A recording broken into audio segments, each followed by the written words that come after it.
مسجد میں تھا تو وہ آزاد تھی، قبر میں چلا گیا جسم مبارک تب بھی وہ آزاد ہے نا، اور اس وقت بھی عرش مولا میں نمازیں پڑھتی تھیں اور اب بھی پڑھتی ہیں اور قیامت تک پڑھتی رہیں گے۔ تو ثواب کس کو ملے گا؟ جس کی ہے۔ نعرہ تکبیر، نعرہ رسالت، تیرا شاہی میرا شاہی۔ اللہ تعالیٰ کے 99 نام ہیں، ایک ذاتی ہے، 98 صفاتی ہے۔ 98 صفاتی مل کر بھی اس میں ذات کو نہیں پہنچ سکتے۔ وہ 1,24,000 نبی صفاتی اس میں ذات والے، صفاتی اسم والے مل کر بھی اس میں ذات والے کو نہیں پہنچ سکتے۔ موسیٰ علیہ السلام کیا ہے؟ اے اللہ دیدار دے، جواب آیا تاب نہیں ہے۔ کہنے لگے کسی میں تاب ہوگی، جواب آیا ایک میرا حبیب اور اس کی امت۔ تو موسیٰ علیہ السلام کو جلال آ گیا، میں نبی ہو کے امتی کے برابر نہیں، جلوہ دے دیکھی جائے گی۔ جلوہ پڑا، موسیٰ علیہ السلام بے ہوش ہو گئے، کیونکہ موسیٰ علیہ السلام یا رحمانوں کا صفاتی اسم کا ذکر کرتے تھے، اور ان کے جسم میں جو نور آیا وہ بھی صفاتی نور آیا۔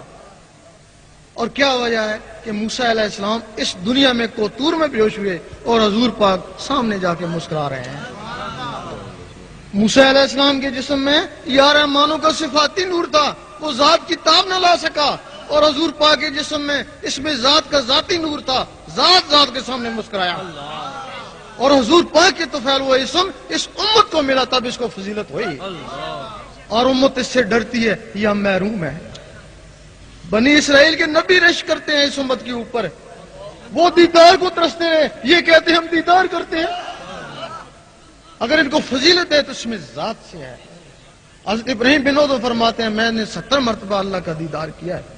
حضرت امام ابو حنیفہ فرماتے ہیں میں نے 99 دفعہ اللہ کو دیکھا ہے۔ سلطان صاحب فرماتے ہیں ادھر دیکھتا ہوں مخلوق نظر آتی ہے، اوپر دیکھتا ہوں اللہ نظر آتا ہے۔ تیرا شاہی میرا شاہی، دنیا پر ہے کس کی شاہی؟ یہ اس میں ذات کسی نبی کو نہیں ملا، ملا تو حضور پاک کو ملا۔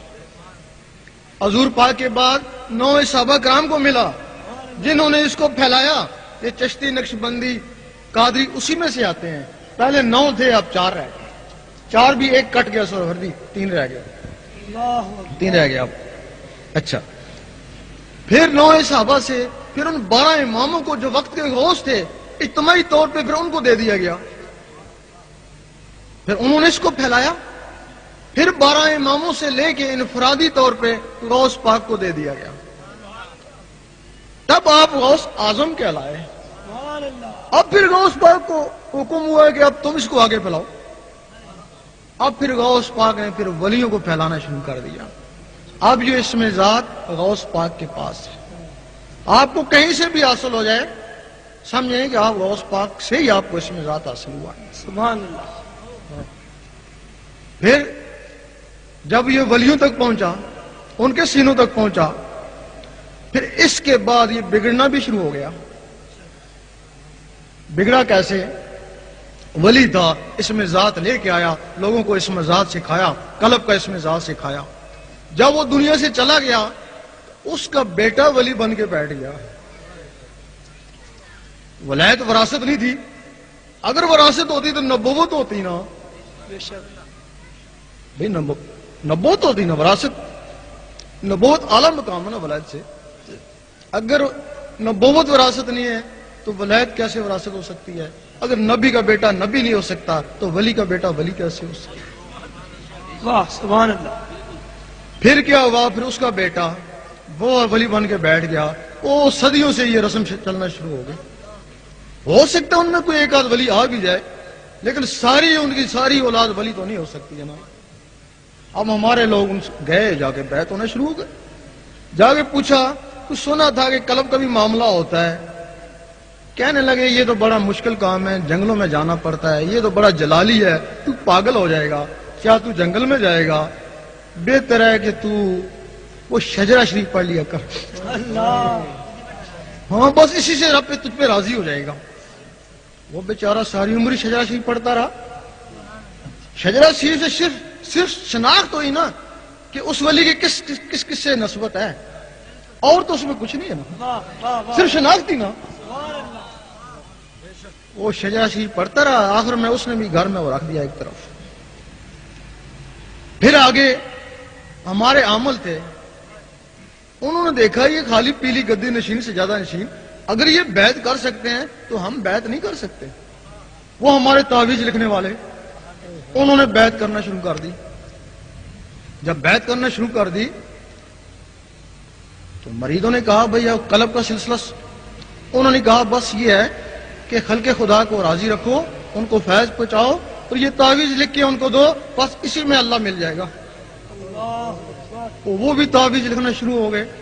خیال اب ادھر چلا گیا نا تعویذوں کی طرف، ان کا خیال شجرے کی طرف چلا گیا نا، وہ اللہ کو بھول گیا نا.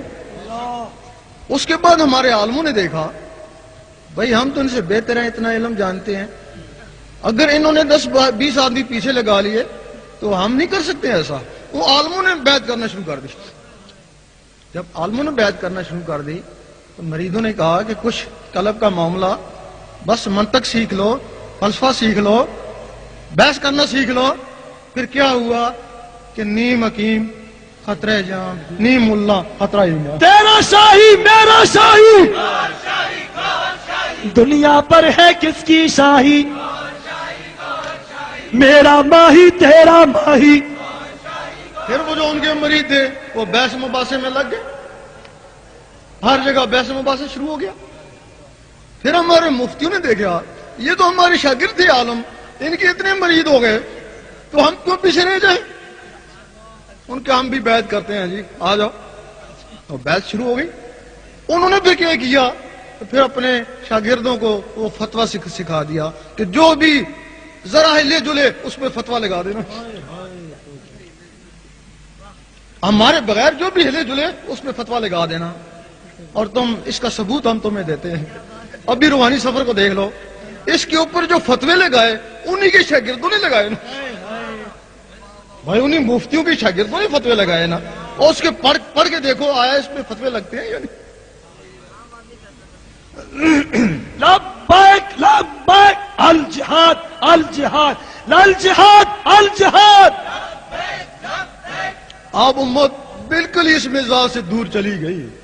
اب ان کو پتہ ہی رہا کہ اس میں ذات بھی ہوتا تھا، کہ کہنے لگے ہوتا تھا لیکن پرانے زمانے میں، اب نہیں ہے. لیکن جس دن یہ اس میں ذات دنیا سے چلا گیا، دنیا کو حق ہی نہیں ہے زندہ رہنے کا، اسی دن قیامت کو آ جانا ہے. یہ اس میں ذات ہر زمانے میں، صرف ہے کہ اس کی شناخت نہیں ہے. اس وقت جتنے بھی آدمی ہیں کسی نہ کسی سے بیعت ہوں گے. ہر شخص اپنے پیر کو ولی سمجھتا، تب اس سے بیعت ہوا نا، کیونکہ بیعت ولی کی ہوتی ہے.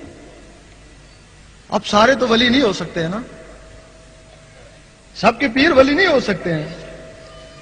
اس وقت دنیا میں 360 ولی ہوتا ہے، 40 ابدال ہوتا ہے.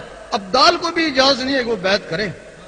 صرف غوث اور کتب، ایک غوث 3 کتب، وہ ابدال، ایک غوث 3 کتب وہ بیعت کے مجاز ہیں، یا ان کے آگے خلیفے. اب جدھر بھی جاؤ غوث زمان اور کتب زمان، غوث زمان اور کتب زمان. اب ان کو پہچاننا بڑا مشکل ہو گیا. ولی کو ولی پہچانتا ہے، ولی کو ولی پہچانتا ہے، چور کو چور پہچانتا ہے.